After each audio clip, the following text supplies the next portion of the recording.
clap it up.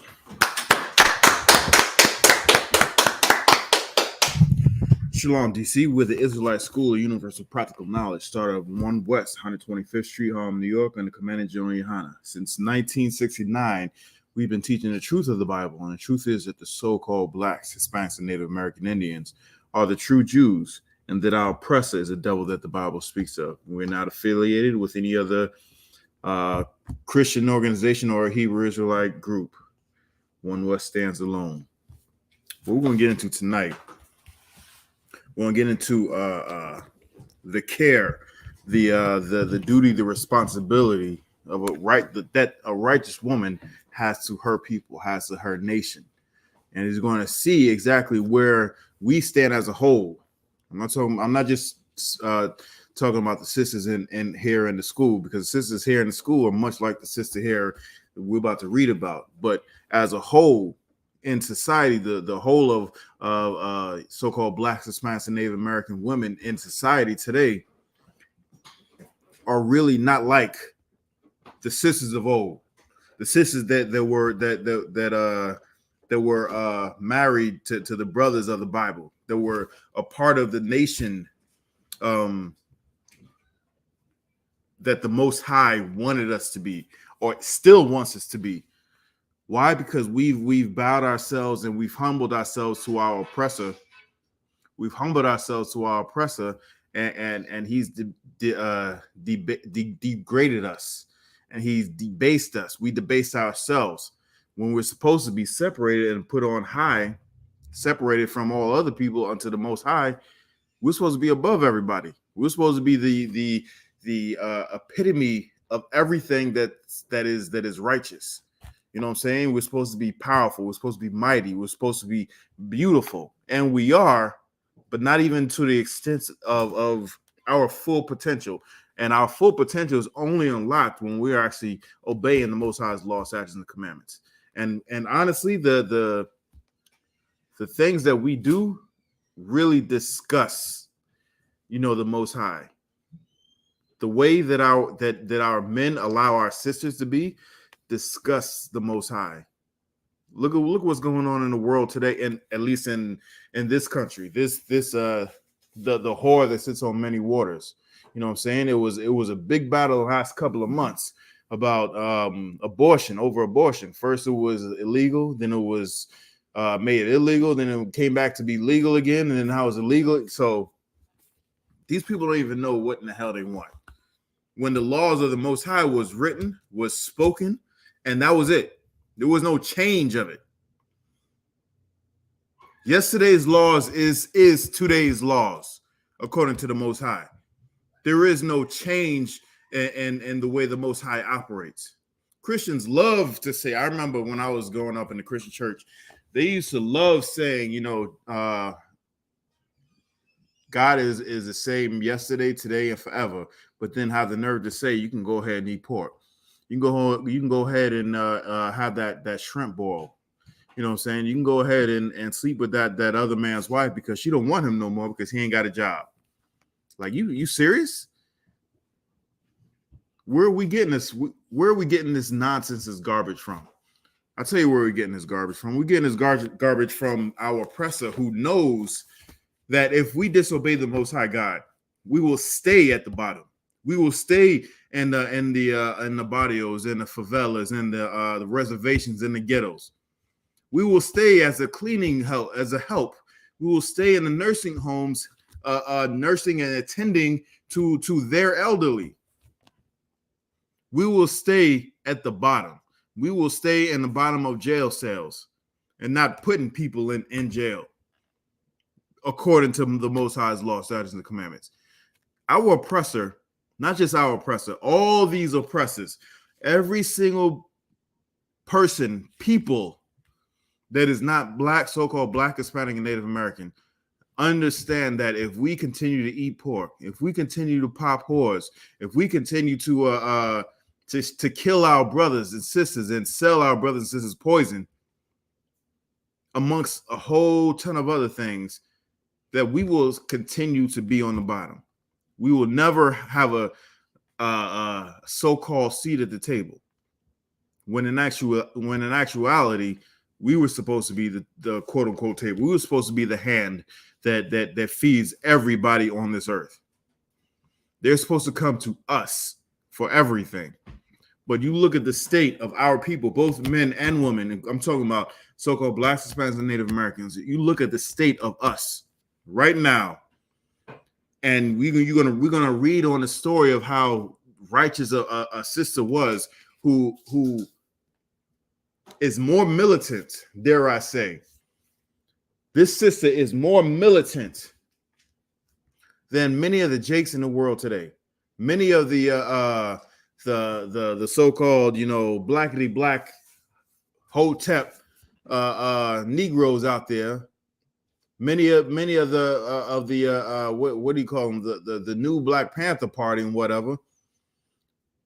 More militant than those Jakes out in the world. This one sister right here, and you say, how could if a woman can't fight, in Israel's battles, how in the world could she be more militant? I'm about to show you. What is really being militant about? Really, you got an answer for that?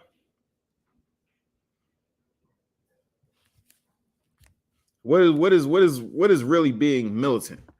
How can you tell someone is militant?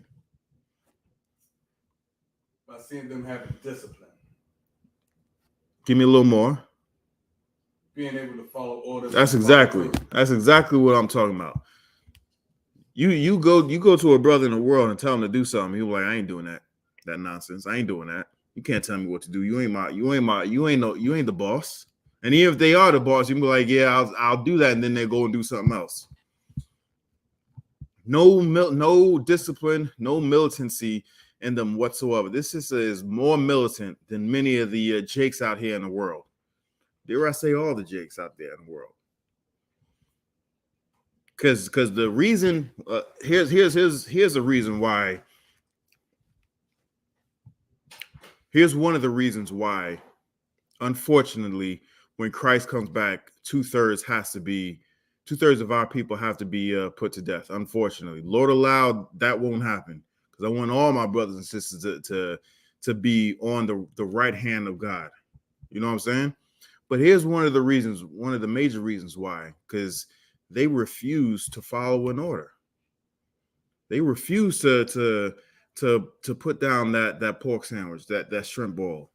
I know people in the world who live around, unlawful living. When I say unlawful, I'm in particular like seafood.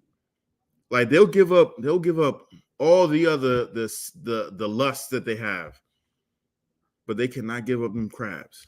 They cannot give up them shrimps. You know what I'm saying? No discipline. People who prefer to smoke weed and say it's of the earth and make excuses and say, God made this and whatnot. So if God didn't made this, why can I smoke it? They refuse to follow orders. Do not smoke. Period. Not just smoking weed. Just do not smoke. Period. How about throwing away your sisters, or sisters going from one man to another because of whatever? It doesn't even matter the reason. Why? Because if you give a woman the option to do that, 9 times out of 10, she's going to do that.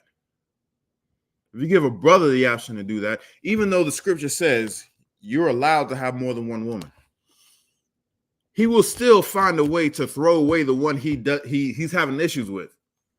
He'll still go out and get another one, but did you know it's a sin to throw away the one that you already have? Men who are undisciplined cannot follow that. And that's one of that's the biggest reason why, because if the scripture says you can only serve one master, it's either you love the one and you hate the other. It's either you love the people who follow orders and don't throw away their women, don't smoke pork, smoke weed, smoke anything, eat pork, shrimp, crab, or lobster, celebrate birthdays. Is either you hate those things that people do, and you love God, or you hate God and do one or all of them. It doesn't matter. It doesn't matter. You cannot do both. And we're about to see the discipline, the militancy of this woman right here. We're going to give me the book of Esther. We're going to start at 1.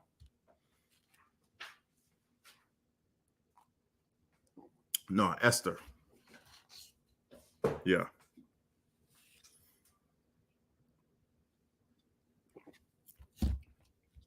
And we're going to start at verse 1. And we're going to see exactly how this sister right here has more militancy in her than damn near all the Jakes in the world.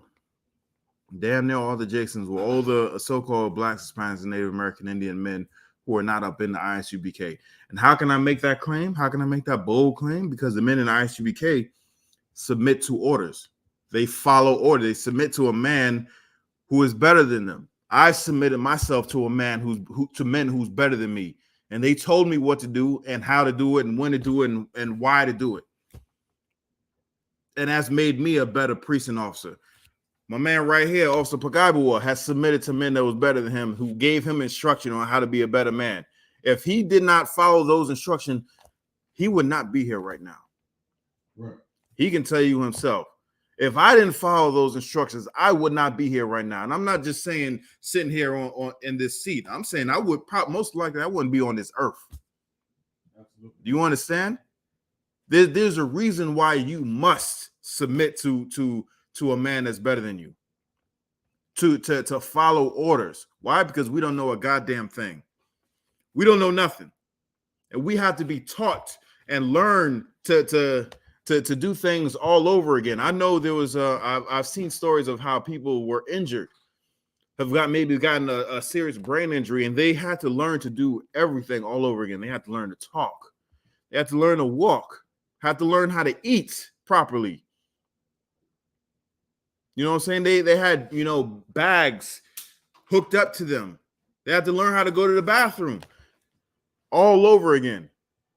When it says, you must be born again, I'm talking about that. The things that you think you know how to do, you don't. You know what you must do? Seek counsel. Say, hey, should I do X, Y, and Z? Should I do this? Should I do that? And even though you think they're gonna be like, no, you don't do that because of this, and that. And you're like, damn, I didn't think about that. Well, no, really, you're killing that old man. You're going through that first death. The men and women up in I.S.U.P.K. have went through that first death and know what it's all about. And this sister right here, she's more militant, way more militant than the most men up in this world today. She'll teach. I'm not saying she's teaching. I'm saying just her example of what she's done. And it bears witness because we're reading about it in our records of how militant she is. Without further, let's just get into it. Let's get into it, Baba Kashaw. Come. Esther, chapter 1, verse 1. Now it came to pass in the days of Ahasuerus. Ahasuerus. This is Ahasuerus, which reigned from India even unto Ethiopia, under 127 provinces. Verse 2. That in those days, when the king Ahasuerus sat on the throne of his kingdom, which was in Shushan, the palace. Verse 3. In the 3rd year of his reign, he made a feast unto all his princes and his servants, the power of Persia and Media, the nobles and princes of the provinces being before him. All right, so right here, the king is showing his noblemen around his palace, and he's decided to have a feast. As he was, he's basically showing off his wealth, his power, his possessions. Because in verse 1, it tells you exactly how far his reign went. Right? This is a heathen king. Just to let you know, this is a heathen king, right? So he's showing all this his noblemen his place, right? He decided to have a feast, right? Keep going. Verse 5. No, verse 4. When he shewed the riches of his glorious kingdom and the honor of his excellent majesty many days, even 180 days. So this is how long it took him to show everything that he had. His nobleman. This is the scale and the scope of his power and his far reach within this land, right? At that time, the Persian and the Medes were running everything in this era, right? Keep going. Just to specify, it took them 180 days for him to show off all of his wealth. To show it off. Verse 5.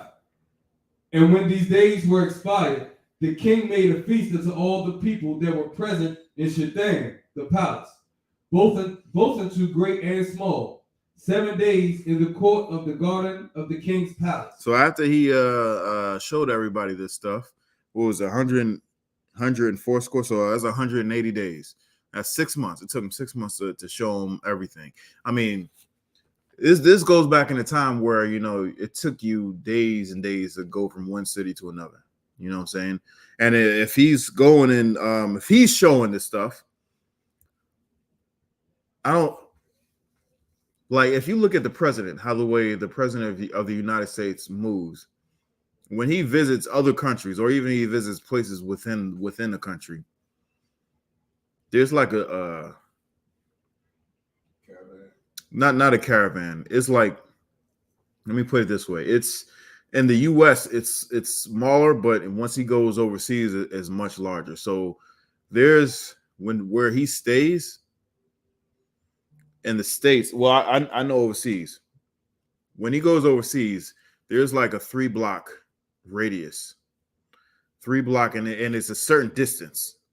I forget the distance, but it's just about a 3-block radius where everything stops, shuts down. There's no in or no out unless the security for the president has a say so. If you're some stranger walking down the street, you're not allowed to walk down. The business is stopped in this 3-block radius, right? So in the States, I want to say it's like a block and a half, maybe a block radius. Things just stop, right? And that's just where he stays. When he travels and goes from his residence, his lodging, to wherever place he's doing business, there's, like, again, a motorcade and whatnot. There's stuff that's shut down and whatnot. So just moving in that fashion takes a lot of time, coordination, prepping, and planning, right? So I can just imagine, and they're going at a high rate of speed. There is no, they're not obeying no traffic laws. No traffic laws. If the speed limit is 25, they're doing 50. You know what I'm saying? And they're blocking everything else so they can go.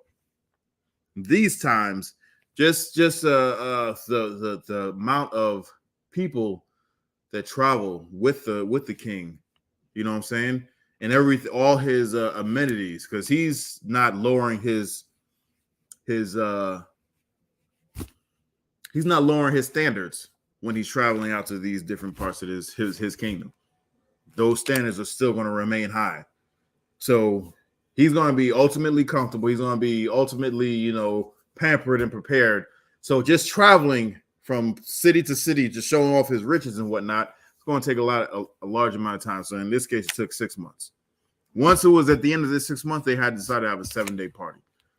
And that's where we are right now. Keep going. So after he showed everybody, all his noblemen, he's showing off. This whole thing was part of him showing off. He's showing off his wealth, his power, his kingdom. And then he's having a lavish party to cap it off. Now, these are men that are under him. He's showing all these men under him, his noblemen, this stuff. He's bragging and showing off to. So I just remember that part, right? Keep going. Verse 6. Where were white, green, and blue hangings, fastened with cords of fine linen, and purple to silver rings and pillars of marble. The beds were of gold and silver, upon a pavement of red and blue and white and black marble. Verse 7. Lavish. Nice. Very nice. Verse 7. And they gave them drink in vessels of gold, the vessels being diverse, one from another. The royal wine in abundance, according to the state of the king. Verse 8. And the drinking was according to the law. None did compel. For so the king had appointed to all the officers of his house, that they should do according to every man's pleasure. So this was a party, and this was everybody's getting down.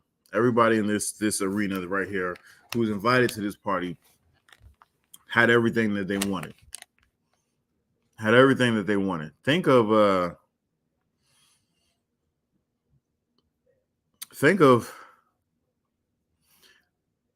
there was a while back ago, there was some ruckus going on about how this Hamite went over to these Ishmaelite place, and they were getting them to do just about anything that they wanted, right?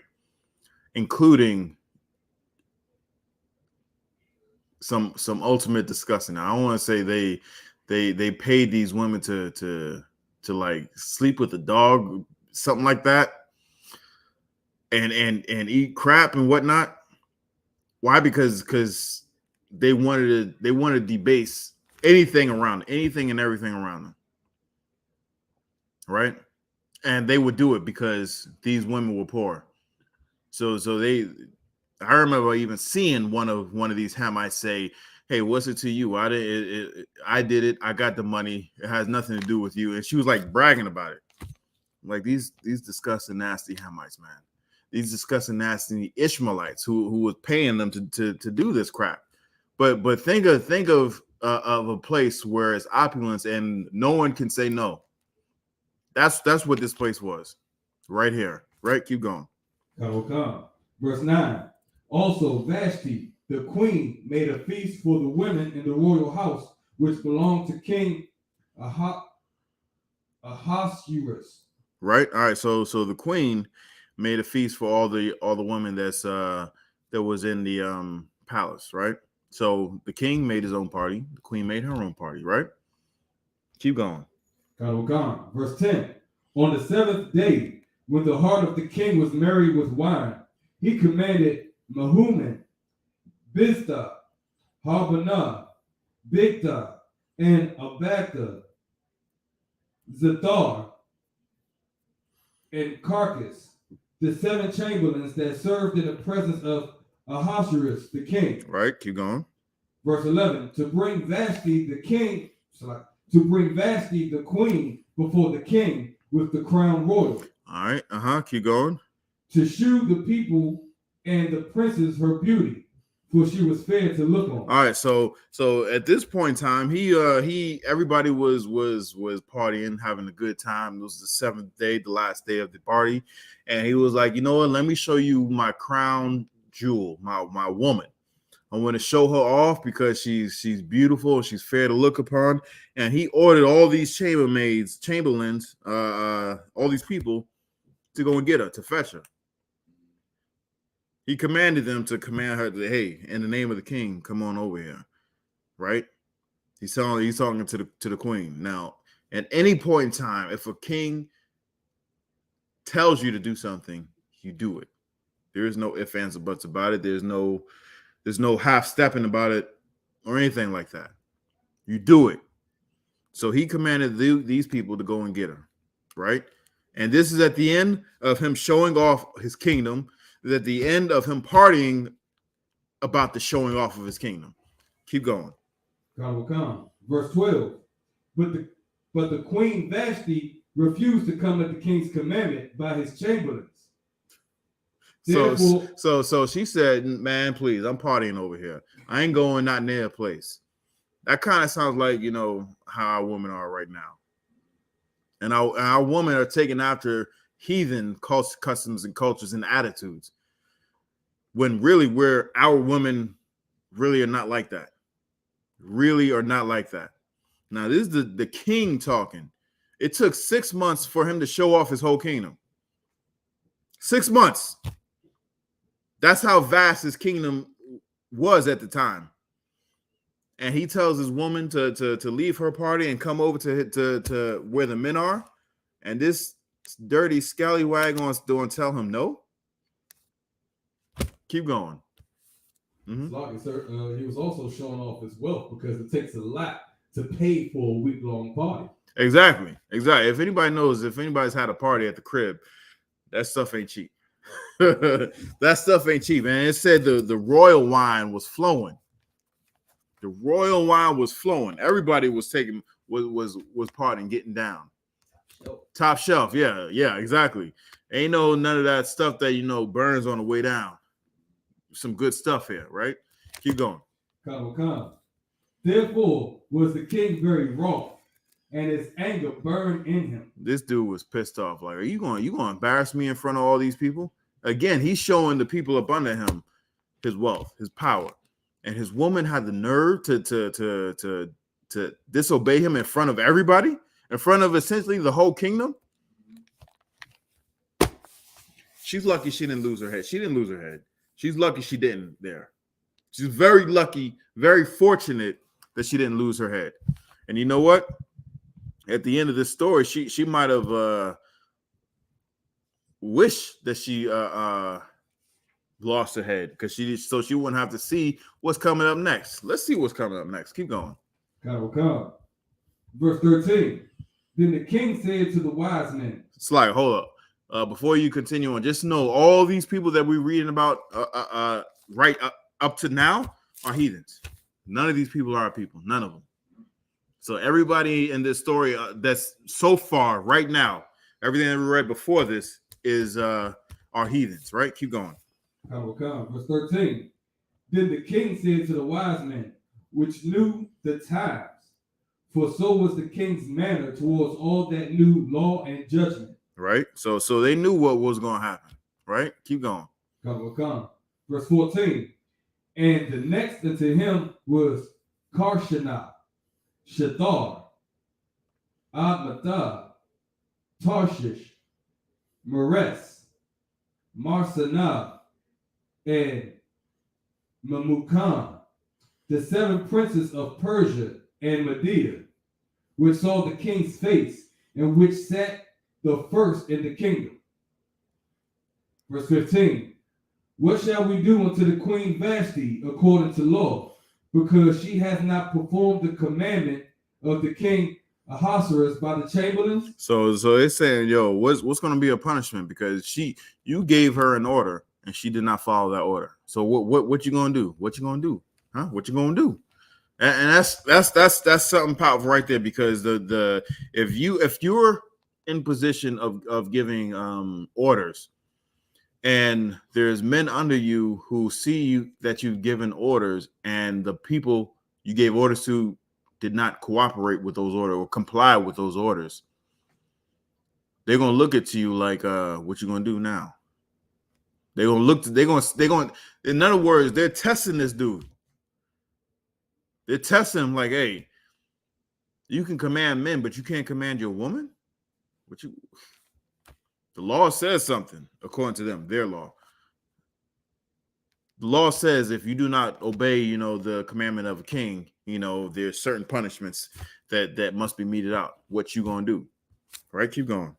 Come. Verse 16.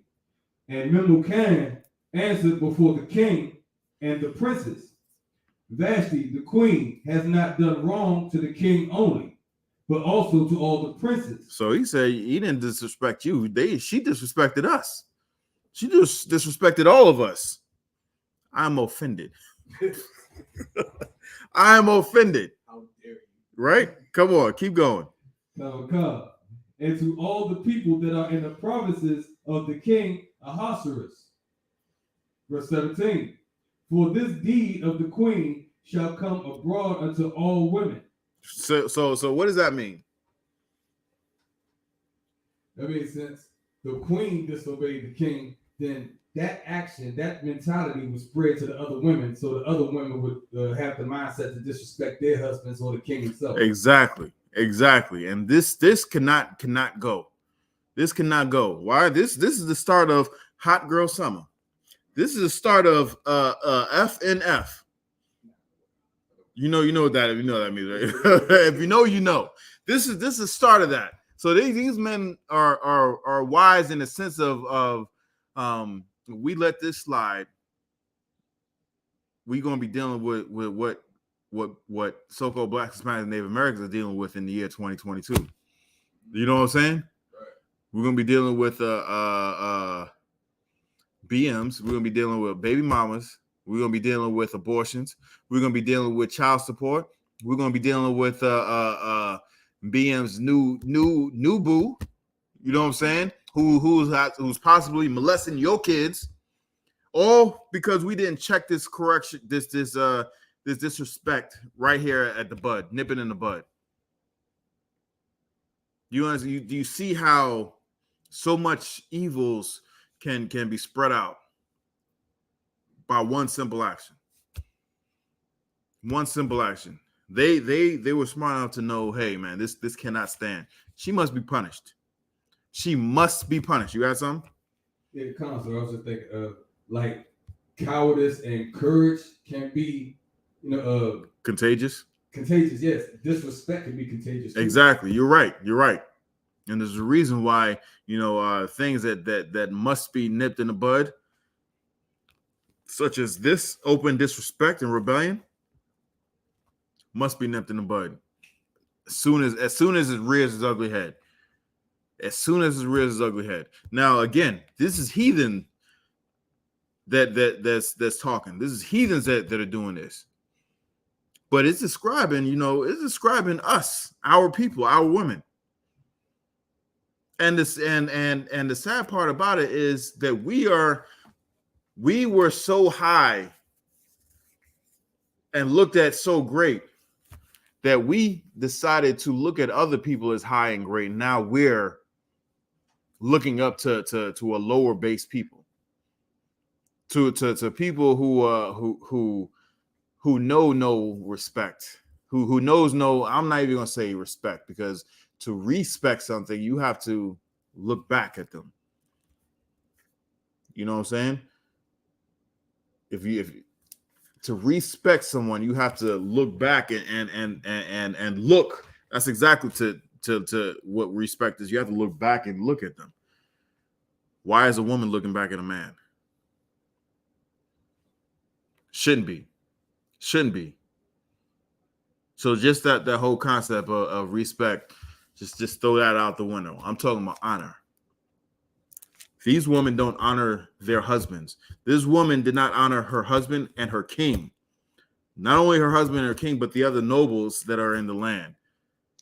She had no honor for any of them. And now because of that, the men, the noblemen knew that the other woman will then not honor their husbands, not honor their fathers.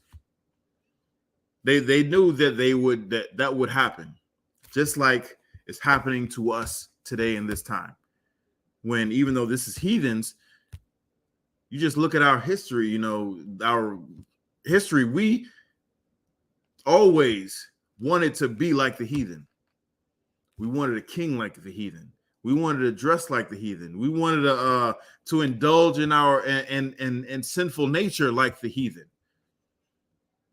And because we wanted to be like the heathen, we're destroyed like the heathen right now. Our women do have no honor for their man, for their husband, for their fathers. And because of that, you can see what's going on in our community. You can see how broken our homes are. You can see how broken our women are. And in turn, because our woman refused to honor her husband or her father, she's left alone to raise the child or the children by themselves. There was a story that came out recently about this young mother. This mother was, I want to say she was like 18 years old. 18, 19 years old. She was young. She was and she didn't have a husband. She didn't have a father. Matter of fact, as she said, her parents died.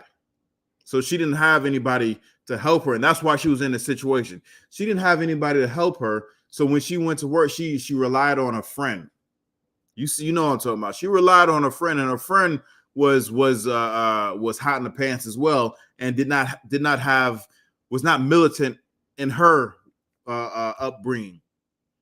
And she was young. She didn't know any better. She didn't know nothing. So when she was babysitting the child is being a child, doing whatever, going wild, doing, playing, doing this and that. Children do this. The child was what, 2 years old, 1 year old, a year old? A year old. It was a year old. And she beat this kid to the point of being brain dead. Now this kid is brain dead. Brain dead. This is the concept. This is the outcome of abortion. This is the outcome of not having a father, a man in the house. This is the outcome of FNF. This is the outcome of Hot Girl Summer. This instance right here. And because of that, there is no nuclear family. And we're so destroyed. And that cycle just keeps going on and on and on.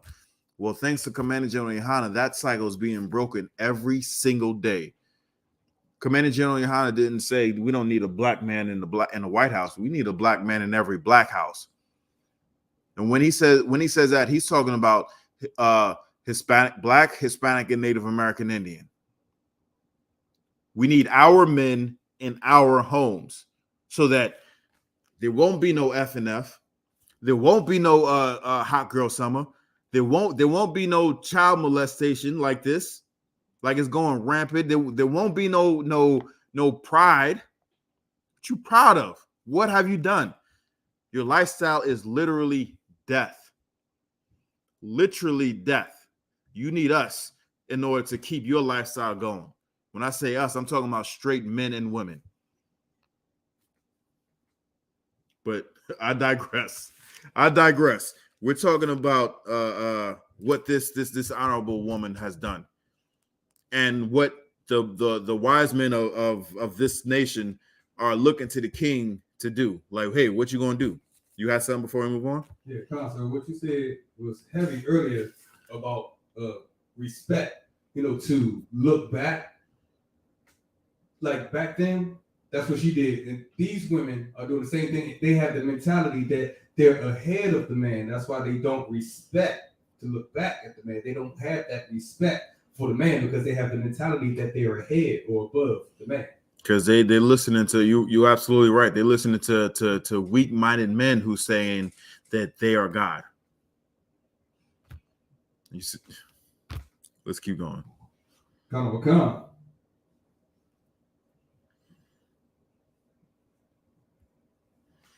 Verse 17. For this deed of the queen shall come abroad unto all women, so that they shall despise their husbands in their eyes. When it shall be reported, the king Ahasuerus commanded Vashti the queen to be brought in before him, but she came not. And then she still didn't come. You dead? You serious? Ooh. So mad that you laughing, you know what I'm saying? Rubbing your hands and stroking your beard like, all right, okay, this woman is going to embarrass me in front of my kingdom. You dead? You serious? Okay, let's go. Yeah, all right, okay, all right. This cannot stand. Let's go. Verse 18. Likewise shall the ladies of Persia and Media say this day unto all the king's princes, which have heard of the deed of the queen. Man, they all going to hear about it. You think this? They say bad news travels around the world twice as fast as good news. Everybody's going to hear about this. Keep going. Come. Thus shall there arise too much contempt and wrath. Verse 19. If it please the king, let there go a royal commandment from him, and let it be written among the laws of the Persians and the Medes, that it be not altered, that Vashti come no more before King Ahasuerus, and let the king give her royal estate unto another that is better than she. So he's the royal estate means everything that a queen would have. they're taking that away from her. They're basically casting her down to the likes of regular people, and giving it to someone who's more deserving of it than she is. Keep going. You have some? God, she got demoted for insubordination. She got demoted. She got demoted. Man, she got demoted. I'm not even gonna go into it. Let's go. Verse 20. And when Hold on, I got to. Salakia. I heard some a few times Jill Muhammad say this about about a disobedient woman, not a disobedient wife, a wife that will tell you that will purposely do stuff like this. You know what I'm saying? That will purposely like put you on child support or call the police on you when you've done nothing wrong. Like there is no gray area. I'm talking about like clear black and white. Like, hey, like they'll straight up lie on you. Jill Muhammad will say, I've heard him say this several times. It's like if you're married to that woman, you still have to render her due benevolence, right? You still have to take, raise that child. You're still gonna have to, in a way, and this was, and you're still gonna have to give her benevolence. And what he suggested is so hardcore. It's so much in tune with what the scriptures are saying. He's saying, just if you're going to have to keep her. There's no ifs, ands, or buts about it. He says, go over there, give her benevolence, whatever, however many times a week or a month that you do it. Pat the kid on the head and then bounce. That's hardcore.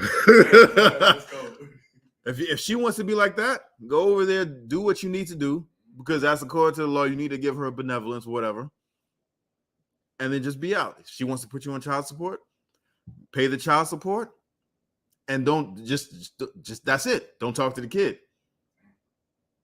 because it's more because what the woman does not understand in that particular case, what the woman does not understand is that it takes more than however much money that you get in a month from child support. You need that man to step in and help raise that child, whether it be a little boy or a little girl, it doesn't matter.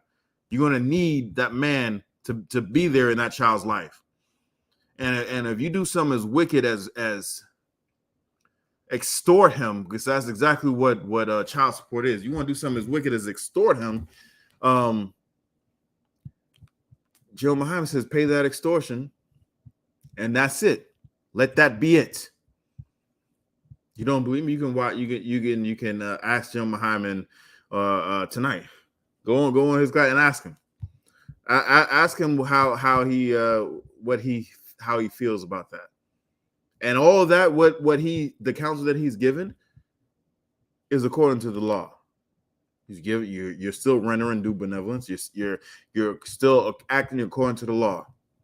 He didn't say you have to actually go out and hold hands and post, pictures and take selfies and whatnot and proclaim whatever. Nah, this is my duty. He says, do your duty and then leave until the next week, until you have to do your duty again. So if you want to disobey your husband and you want to be like this wicked woman Vashti, that's all you're going to get. That's all you deserve. Really, you don't really deserve that. Really, you don't. But you made a commitment. That man has made a commitment to you, and that is one of the reasons that it's so important that you must seek counsel when you're courting a woman. You see a woman and she just really willing to give it up, and you hot in the pants, and you just can't wait to GTD. If you know, you know. If you just can't wait to GTD, you're gonna be in a world of pain. You're gonna be in a world of hurt for the rest of your life. Why? Because you cannot throw that woman away. If she has tendencies, if she has child support tendencies, if she has hot girl summer tendencies, maybe you might want to hold off. Maybe you might want to just pass that up. Woman, if you see this dude is weak-minded, weak in body, weak in mind, has no direction, has no leadership, maybe you should not give it up and seek counsel. Seek counsel. That is the most important thing right there. Seek counsel. If this dude actually has sought some counsel, he would have known that this woman would have done this at the height. You know what? Honestly, she did this at the height, like out in the open, everywhere everybody can see it. She did this out in the open where everybody can see it. Now, you mean to tell me she ain't never did that before in private? You mean to tell me like something like this has never happened before? She had the nerve to do this in front of it's like the president has his inauguration. The whole world is watching, and his woman ain't there. You serious? Nah, she's done this before. That's why she's comfortable enough to do it in the light. Now he must do something about it. Where he didn't do something about it way back when it was just them two, or it's just a handful of people. This part she did it in front of the whole world, in front of his whole kingdom. So let's keep going. Verse 20. And when the king's decree, which he shall make, shall be published throughout all his empire, for it is great, all the wives shall give to their husbands honor, both to great and small. So it doesn't matter if you have a job. It doesn't matter if you were so-called, what does that dude say? High value man. It doesn't matter if you're a so-called high value man, or if you can't get a job. It doesn't. That's what this king is saying. It's saying you need to show that man honor. Why? Because you've humbled yourself to that man. Now you got to show that man honor. If that's not woman, if that's not what you want, this is not the type of man that you want, that potentially it could happen. Because a lot of stuff, we're about to get come into a season where it's going to be hard for a lot of folks. If you've been watching Commander General Yahanna's Black Watch, you'll know the signs of the time, what's coming up.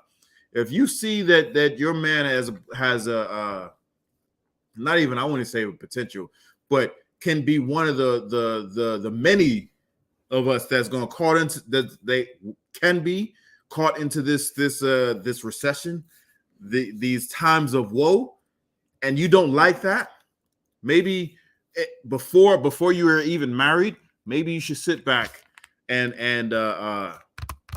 weigh your options. Sit back and see what is right and expedient. Maybe even if he is caught up in that and what's coming, he's still that goddamn lion. Ain't nobody kicking in that door. Maybe lacking in one thing, but he makes up in a whole lot more of something else. If he's a UPK man, you ain't got nothing to worry about. You really, right there, you really ain't got nothing to worry about. So women, if you're not married, seek counsel. If you are married, seek counsel. Moral of the story is seek counsel. You only way you're going to go wrong is if you don't seek counsel or if you don't listen to counsel. It's the only really way you're gonna go wrong. Let's keep going. Come. Verse 21. And the saying pleased the king and the princes. And the king did according to the word of Memucan. Verse 22. For he sent letters into all the king's provinces, into every province according to the writing thereof, and to every province according to the writing thereof, and to every people after their language, that every man should bear rule in his own house. So right there, he's telling everybody what they should do, what they should and shouldn't do right there. So it doesn't matter what language you speak, there is no excuse, because he sent it to everybody's house. And he sent it to the language that they speak. So keep going. Come. And that it should be published according to the language of every people. Right? Keep going. Esther chapter 2, verse 1. After these things, when the wrath of King Ahasuerus was appeased. So all right, so he didn't calm down just a taste, right? Keep going. Come. He remembered Vashti and what she had done and what was decreed against her. So he remembered what they said should be done to her. Basically, have her replaced. What Salakia? What did that what did Nino Brown say? Cancel that. Cancel that. He was like, cancel that. All right, so he remembered. He's canceling her. And he's getting him a new one. Keep going. Come. Verse 2. Then said the king's servant that ministered unto him, let there be a fair young virgin sought for the king. Verse 3. And let the king appoint officers in all of the provinces of his kingdom, that they may gather together all the fair young virgins unto Shushan, the palace, to the house of the women, and to the custody of Hege, the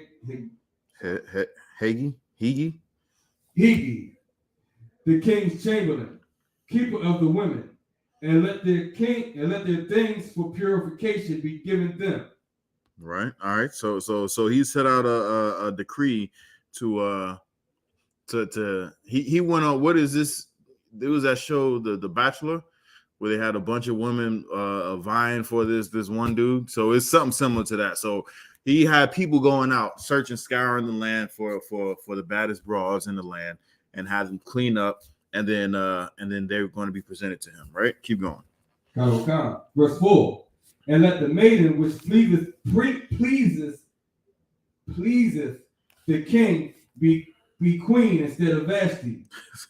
So he's canceling. He's setting out a star search. He put out a back signal for all the bad women in the land who wants to be queen. Right now, he's one of the most, if not the most powerful person in the earth at this time, because the Persian and the Medes, and he was a king, had power over damn near everything. Keep going. Come. And the thing pleased the king, and he did so. Verse 5. Now in Shushan, the palace, there was a certain Jew. Certain who? A certain Jew. Okay. Whose name was Mordecai. Right. The son of Jair, the son of Shimei, the son of Kish, a Benjamite. Right. Verse 6. Who had been carried away from Jerusalem with the captivity which had been carried away with Jeconiah, king of Judah, whom Nebuchadnezzar, the king of Babylon, had carried away. So right now it's telling you who he is, what his lineage is, or his pedigree, and also basically his status in society, the time and place where they are right now. So they're not on top. We did not have authority in this time and place, right? Keep going. Come. Verse 7. And he brought up Hadassah, that is Esther, his uncle's daughter. All right, so her name was Hadassah, whose name is Esther, right? Just like when we go to slave, we may use our slave names. We're in captivity. They were in captivity, but her real name is Hadassah, right? Keep going. Come. Just to show you that the things that we do is according to the scripture. Yeah, it's like it, sir. I don't know if it's actually true or not, but in comparison to like Kunta Kinte and Toby, if Kunta Kinte was his real name and the slave name Toby. I understand what you're saying. Yeah. It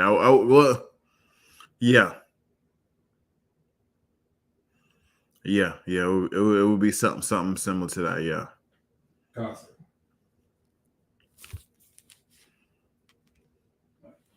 Verse 7.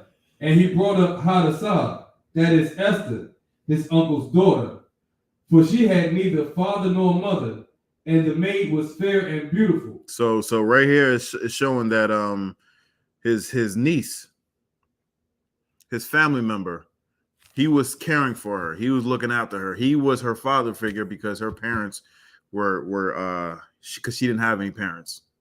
I'm not sure, it doesn't say if they died or whatever, but she did not have any parents. He was looking after her. He was her father figure. He was her Adawan. Many of the sisters who are up in the school who are unmarried, their camp leader is like what Mordecai is to Esther. So that's his stake in Esther in this point in time. Keep going. Whom Mordecai, when her father and mother were dead. There you go. She died. Her parents died. Took for his own daughter. Right. And that's exactly what camp leaders do when sisters come up in here and they have neither father nor honestly, even if they do have fathers, a lot of times when the sisters come in here, their fathers are not in here. But they need that leadership from a man of the Lord. Their camp leader is their, takes that mantle. You know what I'm saying? Takes that responsibility, that duty until she's married. If she's never married, she's there, right? But that's usually not Salakia. It's usually not the case. But that's what the camp leader is there for. To care after, to look after the sister in a fatherly manner. You know what I'm saying? And not some not like the pastors, because the pastors, all they do is try and groom them into being with them. Nah. Camp leader, just like Mordecai is doing it took her in as a daughter. Right? Keep going. And she was a bad mamma jamma. There's a reason why she's in this story. Right? Keep going. Verse 8. So it came to pass, when the king's commandment and his decree was heard, and when many maidens were gathered together unto Shushan the palace, to the custody of Hegai, that Esther was brought also unto the king's house, to the custody of Hegai, keeper of the women. All right, so when the king's men went on the search to find a suitable woman to take his place, to take Vashti's place, Esther was so bad she was one of the women that went in that got tossed into the pool, right? Keep going. Verse 9. And the maiden pleased him, and she obtained kindness of him, and he speedily gave her things for purification. Speedily, meaning he did it fast. Why? Because she pleased him. You can't be pleasing turkey necking. I ain't doing this. I ain't doing that. Who the hell? You ain't my father. I ain't blah blah blah blah this and that. Nah, it says she pleased him, and he immediately gave her the things that she needed so that she can be elevated. One of the first is elevated, so that the chances of the king picking her would be greater, right? So she had more time to get herself together. When you're going up against these heathens, it really doesn't matter. It's like, it really does not matter. These heathens are nasty and disgusting. Nasty and disgusting, both physically and I don't want to say vibe wise. You know what I'm saying? Pagabo was telling me a story. It's just like these bastards are. Damn, man. I can't wait for Christ to come back. Stop all that nonsense. But let's go. Let's keep going. Right. With such things, with such things as belong to her, and 7 maidens, which were meet to be given her out of the king's house, and he preferred her and her maids into the best place of the house of the women. So she already obtained favor. Like I said, it really didn't take much. Why? Because she's a Jew. She's of the house of Israel. Just better than everybody. I didn't say it. The Most High said it. And honestly, anybody who is so-called Black, Hispanic, and Native American, man or woman, who hates when we say that, there's something inside you that don't think that you are what you are. And according to the Most High, you are better than everybody else on this planet. The more you and the reason why you have to actually say that we're all the same is because then you have to look at the people who are above you right now in this time. You have to look at that and say, why is that? Now you have to look at yourself and say, what am I doing to put them up? Because the every time you say we're equal or everybody's the same, you're automatically putting us down and putting them above us. Because the Most High says we're better than everybody on the face of the planet. That's it. You don't like it, you can take that up with the Most High. Esther is one of us, and automatically it put her up above everybody else. Automatically. And it's not just her lineage, her heritage. It's because she followed orders. Mordecai took her in as a daughter and gave her a set of laws and orders gave her a set of laws and orders, and it made her that much better than everybody else, because not everybody else had these same laws and orders and statutes and commandments. So off the rip, it just she was dressed modestly, you know what I'm saying? She ate properly. She ate the right types of foods. She talked to men the right type of way. She was very sisterly with her sisters. Right there. And the reason why they're doing this so-called search, is because the women were just vile beasts. They were just dragons, disobeying orders, disobeying their husbands, and doing whatever the hell it is they want to do. Vashti, Esther, it's not like that. It's not like that. She was raised right. Right? Keep going. Come.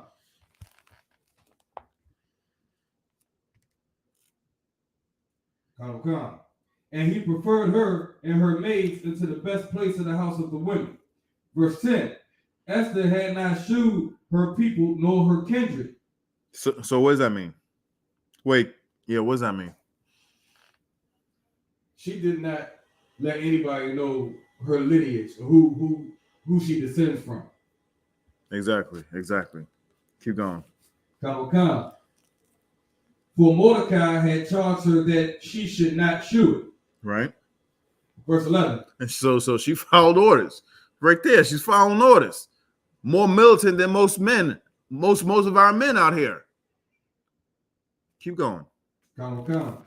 And Mordecai walked every day before the court of the women's house to know how Esther did and what should become of her. So every day he went and checked on her, like a father should do his daughter. Why? Because that is his responsibility. Keep going. Come. Verse 12.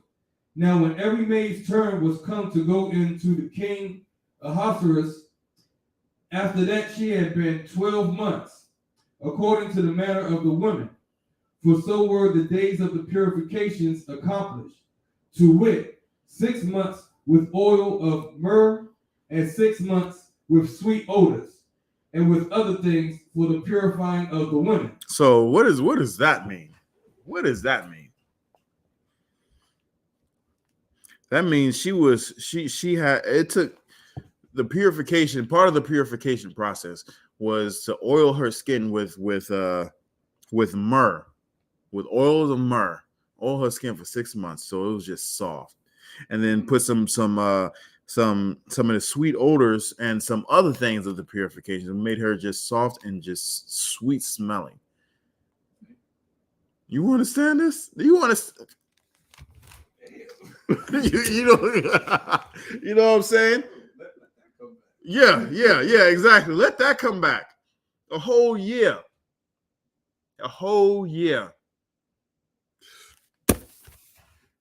Now we got sisters out. We got sisters out here who are disobedient and who are and I'm saying this is as an example. We got sisters out here who is disobedient, doing whatever the hell they want to do, and you can tell. How can you tell just by looking at a woman?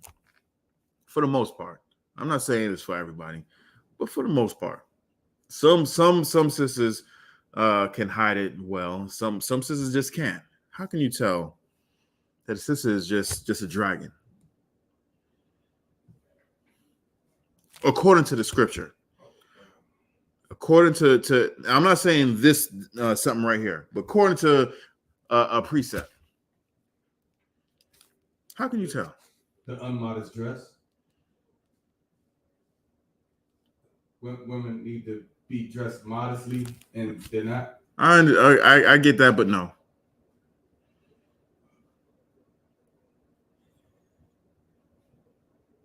How about Jada Pinkett? Oh, what comes out about Jada Pinkett? She lost all her hair. She lost all her hair. The Most High says He will curse you with a scab of the head. Your hair's gonna fall out. All these women with no edges, they're just like way back here. You know, the edges start way back here, whatnot. I wonder why that's like that. Because of some things that she decided to do. And the Lord marked our sisters like that to warn some of the brothers, hey, you might want to pass from that one right there. You might want to pass from that one right there. You see a bald-headed chick, be like, hey, why you bald-headed? Just ask a question. Why? Just ask a question real quick. Why you ain't got no hair? Because it's a hassle. It's a hassle. I had to get up. It used to be, long down my back, and it's just a hassle. So I just decided to cut it all off. Well, do me a favor. Just don't cut it for about a month. Let me just see, or 3 months. Let me just see how it goes out. You see them edges coming in where it should be. All right, maybe it might have just been a hassle, maybe. But if them junks, if she refuses, or if she can't grow in them edges, it's just like right here, and it's struggle edges. You know what I'm saying? Unfortunately, the sisters with the with the 2-inch ponytail. There's a reason for that, sis. There's a reason. There is most definitely a reason. And if you want to get your hair back, if you've never had hair and you want to get some hair, come into class. Seek some counsel. Stop doing what you have always done to get to where you've gotten right now. Because I guarantee you, the things that if you have not killed that old man, if you're not killed that old woman, you're going to keep getting the brunt end of the curses that the Most High has passed down for us. There's a lot of things that the men and women that are in the I.S.U.P.K. that don't suffer as much as the men and women that are not in the I.S.U.P.K. You know what I'm saying? I don't have to worry about the blue lights. When the blue lights flash in back of me, I know it's not for me. I'll just get over and they go right past. You know what I'm saying? I don't really have to worry about, certain things that I don't have to worry about walking down the street, really. And there's a gaggle of what Commander General Yahanna would call gremlins at the store. And really got to worry about that. Why? Because I'm obeying the Most High's laws, statutes, and commandments. Now, he may test me here and there, but for the most part, I ain't got to worry about that. Whereas a lot of our brothers and sisters will see that and be like, you know what? I'll come back later. You know what I'm saying? Or let me pull into this parking lot to see if this cop is following me. We don't really have to worry about that, even though we're still in the vicinity of these curses. A lot of this stuff, we do not have to worry about that. And if you're actually up in the ark of the I.S.U.P.K, you really don't have to worry about the edges. You really don't.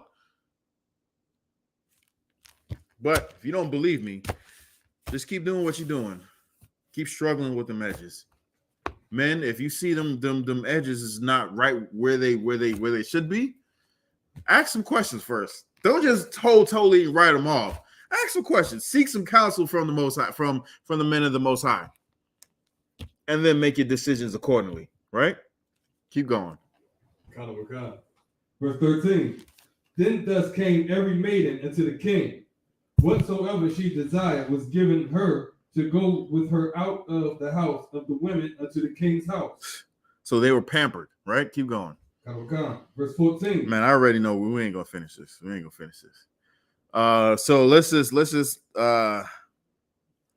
go down. Matter of fact, keep reading. Verse 14. In the evening she went, and on the morrow she returned into the second house of the women, to the custody of Shaashgaz, the king's chamberlain, which kept the concubines.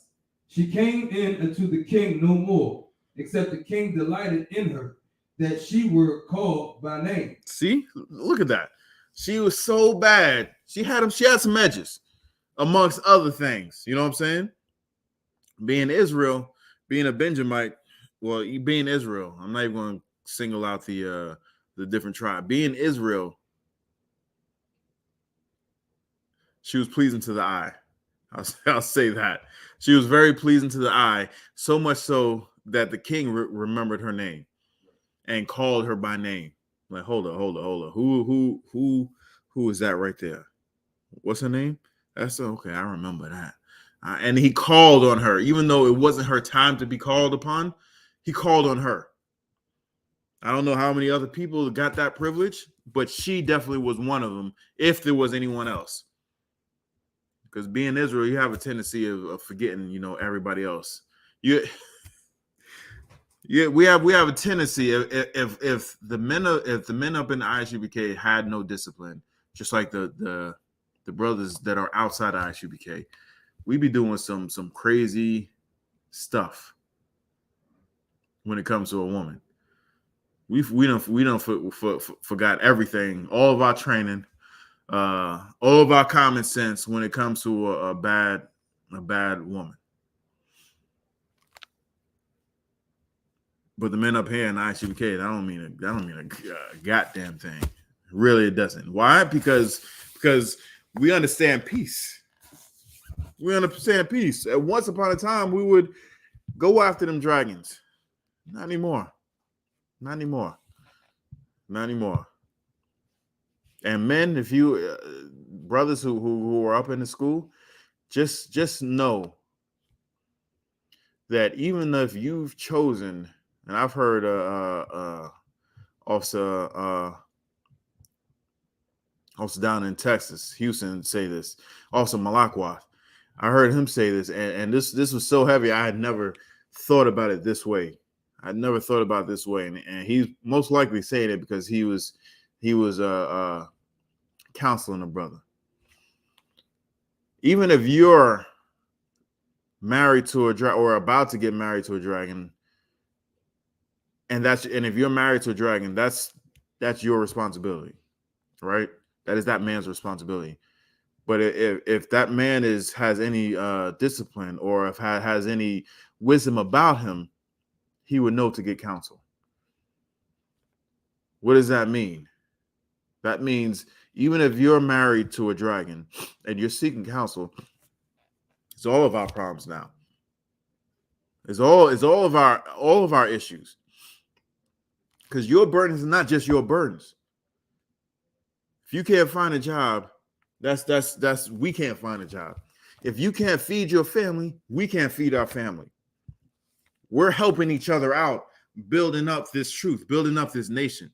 So even if it's your rib and you marry a dragon, we're in this together. We're counseling you on what you need to do, what you should do, how you should do it. We're up late at night, 1-2 o'clock in the morning, talking to you, counseling you on how to save this marriage, how to get this marriage straight. So even if you, and this goes the same way for a sister. If you married a gremlin, you're up talking with the with your camp leader, trying to get some counsel.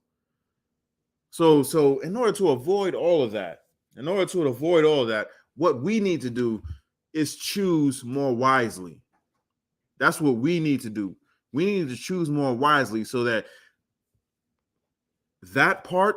I mean, it's always going to be some issues raising up one thing or another. It's always going to be some issues. There's going to be ebbs and flows, right? It's always going to be some issues. But what I'm talking about, some constant. You know what I'm saying? If you had a car that that you always get a flat every time you walk outside and you about to start that car up and you got a flat, you got to do something about that. You got to get some new tires, right? You got to repair that thing. Well, if you go to the dealer and the dealer says, "Hey, this no matter what kind of tires you put in here, is always going to have some flats, some constantly," well, you ain't going to get that damn car. You know what I'm saying? You ain't going to get that. Woman, if you see something like that is happening, that's always a problem, you ain't going to get that. Man, if you see something like that and that's always a problem, just go ahead and pass it up. There's always more women. There's always more women. This king seen this woman and he remembered her by name. I don't know how many women were in this the king's fold to be presented to him, because there was a bunch, because there was a bunch of women that was out throughout the land and were brought in to be purified and presented to the king. She stood out. Keep going. Verse 15. Now when the turn of Esther, the daughter of Abihail, the uncle of Mordecai, who had taken her for his daughter, was come to go in unto the king, she required nothing but what Hegai, the king's chamberlain, the keeper of the woman, appointed. And Esther obtained favor in the sight of all them that looked upon her. Verse 16. So Esther was taken unto King Ahasuerus unto his house royal in the 10th month, which is the month Tebeth, in the seventh year of his reign. Verse 17. And the king loved Esther above all the women, and she obtained grace and favor in his sight more than all the virgins, so that he set the royal crown upon her head and made her queen instead of Vashti. So right there, boom, it's her. He made her queen instead of Vashti. Now, as I said before, everything that we had read up to a certain point was heathens, are heathens. Only people that we talked about right here that were Jews was Mordecai and Esther, right? Esther became queen, but hold up, we don't have queens in Israel. Well, she's not the queen of Israel. She's the queen of the Persian and the Medes, right? This king Ahasuerus is a king of the Persians. He made her queen, so now she's queen of the Persians. She's a Jew, but she's queen of the Persians, not an Israel queen. You understand the difference? So if anybody comes up and say, "Well, here you go, Esther was a queen," she was a queen. She wasn't an Israelite queen, as in her king was not an Israelite. The man that she married was a heathen. Person that she married was a heathen. And if you actually read in the rest of the book of Esther and the Apocrypha, it shows you her mental state as she's going through and the as her time as a queen in Persia. She hates this dude. I don't think you understand. She read what I'm telling you. Read this. We ain't got the time to do it, but she absolutely hated the king. So why did she marry him? Because her uncle told her to. Her uncle told her to and she did what? She was militant. She obeyed the command of her uncle, who was a father to her, who raised her when she had nothing. Right? And why was this right? Why was it right for Mordecai to tell Esther to marry this king?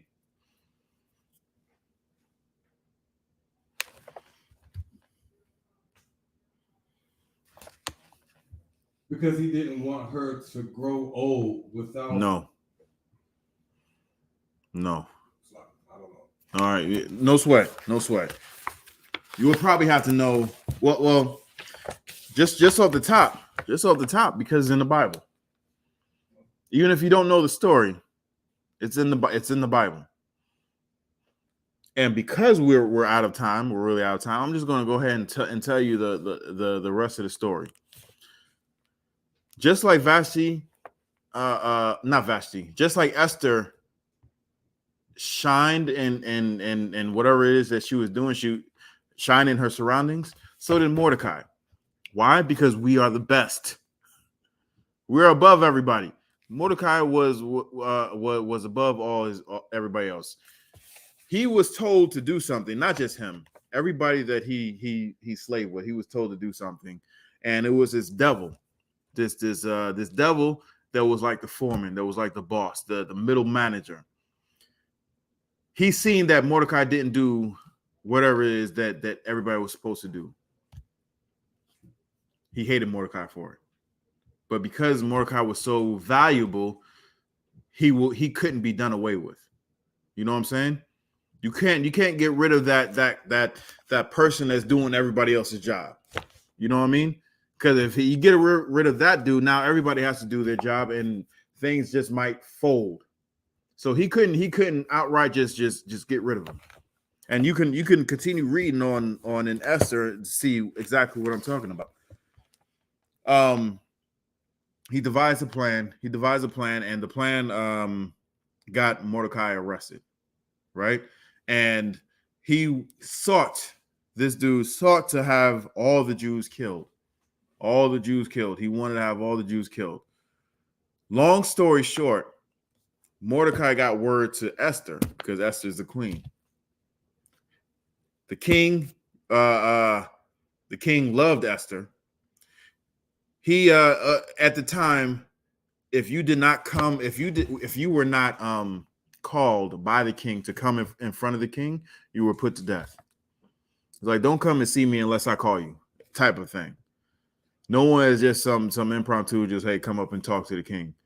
Esther did this. She put herself at risk. For who? For not just her uncle, but for all the Jews that was in there. She told the king of this dude's plans, right? And the king listened to her, and then he asked, then he went ahead and asked this devil about what was going on. He told him what was going on. He found it to be, false or whatever. He had that dude put to death, and he had Mordecai set free. That furthermore tells you that what Mordecai told Esther to do, to marry this heathen, was right. Because if it wasn't, then because the Most High, all this was put forth by the Most High. The Most High put Esther in position to save the Jews. And that's how you know that even though the law says, do not give your daughters do not give our daughters unto their sons, do not have your sons take their daughters unto marriage. This was right, because the Most High put her in a position to where the king, the man who was in power, to listen to her. And because of that, we were spared from destruction in that day. And honestly, it wasn't because of the king. It was because Mordecai followed orders, and he raised that his niece, and his niece followed orders. That's the reason why Esther, we have a book of Esther in here. That is the reason why, and that's the reason why. That's how our woman can be militant. That's how our woman can fight for our nation. They're not to go out and pick up a gun and stand a post. They're not to go out and stand a post and teach on the streets. No, that's not how the way they fight. You know how the way they fight? Go through that morning sickness. You know what I'm saying? Go through the swelling of you know, birth, not birth, but of pregnancy. Go through the agonizing pain for some women, well, for most women, of birth. Breastfeed your kids. You know what I'm saying? Wake up in the middle of the night, take care for your children. That's how you fight for your nation. This is exactly how a woman fights for her nation. Because a woman can do things that men cannot do. Just like a man can do things that women cannot do. A woman is not going to, in our nation, is not going to pick up a weapon and stand a post. That's not her place. Her place is to keep this nation going as we are going out there and fighting for our people, physically and spiritually. Spiritually, and if necessary, Lord allow we don't have to, because right now, what is it? I'm paraphrasing, but our battle is not carnal, is spiritual. Is we're fighting against principalities. That's what we're doing. And if should anybody cross that line, we are prepared for anybody to cross that line. Then it will get physical because they've crossed that line. But for the most part, what we're doing is we're going out and fighting against principalities, the principalities of white supremacy. And we're fighting against the ideology of FNF and you know, the abortion agenda and the LGBTQ plus community. We're fighting. That's the things that we're fighting against. And the women have our backs. The women have a very important job, just like this sister right here in Esther. Very important job. If you want to be a militant, just like Esther, follow orders, and don't just follow orders of any old body. Get inside this body. Get inside this ark of the I.S.U.P.K. If you don't know, Google I.S.U.P.K. your city, your closest city, and then call that number, and then get a hold of the man who was in charge of that city, and he will teach you how to be just like Esther. How to be just like Esther, with edges and all. With that, pass the class. Priest and Officer Pagaibo.